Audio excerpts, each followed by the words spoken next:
reason why I am here this morning for Eucharist with you is being the 8th of the month, March 8th. I highlight the importance of the devotion that I'm listening to this church almost a year ago, today becomes 1 year. We proclaim us that they also satisfy of the Immaculate Conception. And as a shrine, we are given the opportunity to express our love and devotion, our special prayers and requests to the Immaculate Conception of Holy Spirit. So shown image there in the shrine in front of us. And the other reason, of course, is, as we may have known, today is the birthday of Brother Marie Cantillo, the parish priest. And I should say the person that God has chosen to be the instrument to have this shrine proclaimed at the same time of this church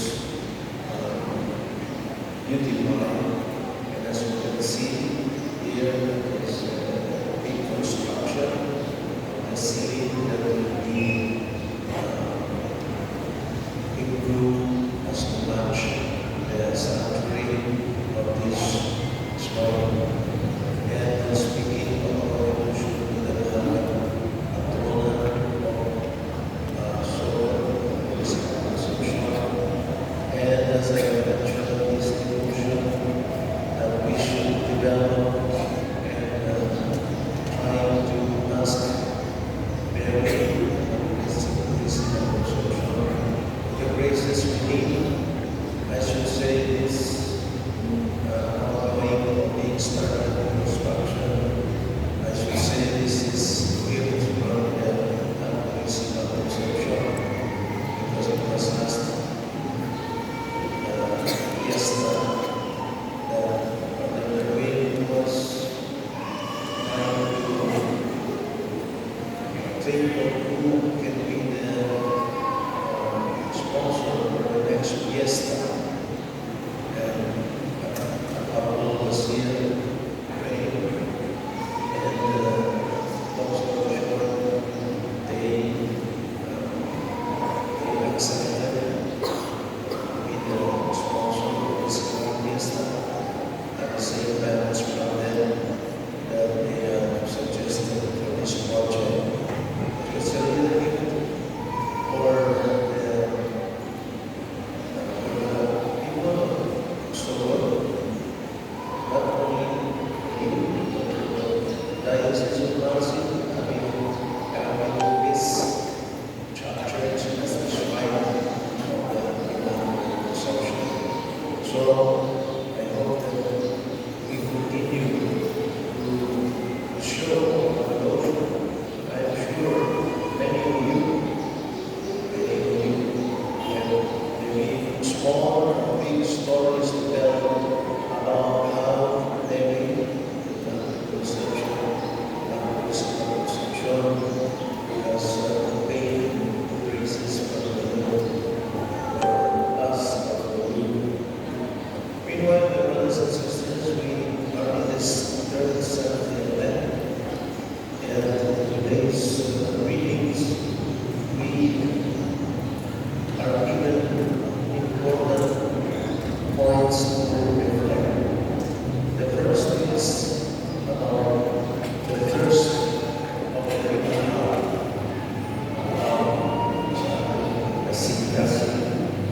the readings today go around a very human experience.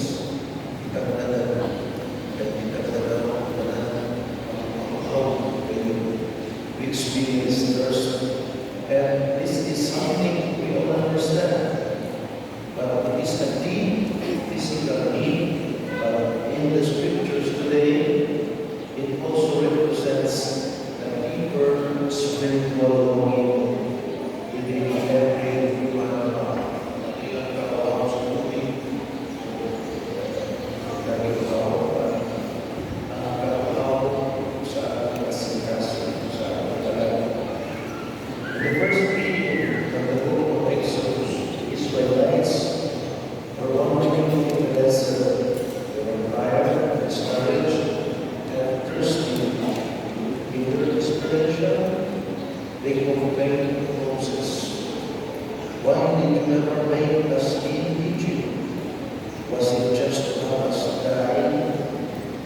wandering in the desert of thirst.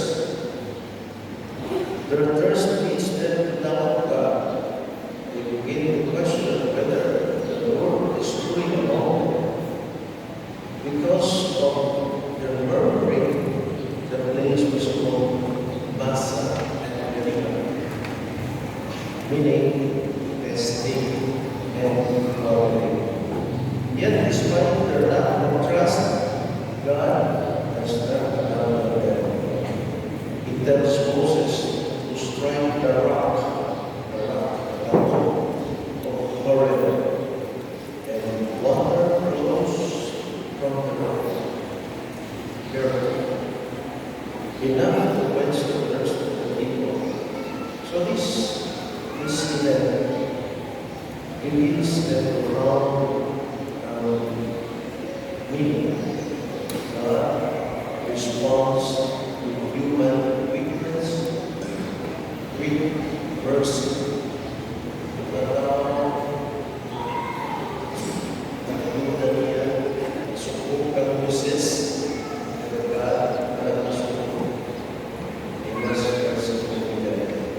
So even when the people doubted him, God continues to provide.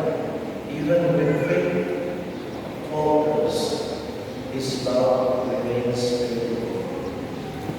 But the term thirst in the desert also symbolizes something deeper. The thirst of the human soul for God. Kapag sa tao, sa Diyos. Every person carries within the heart a longing that nothing in the world can completely satisfy. Not success, not wealth, not power, but even human affection. St. Augustine was expressed beautifully. Our hearts are restless until they rest with you, O Lord.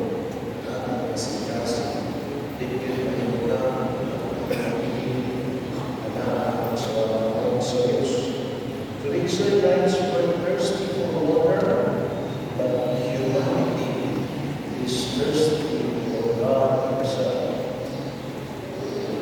And so we contemplate on this, that Christ is the living water. In the Gospel today, Jesus meets a woman, a Samaritan. It is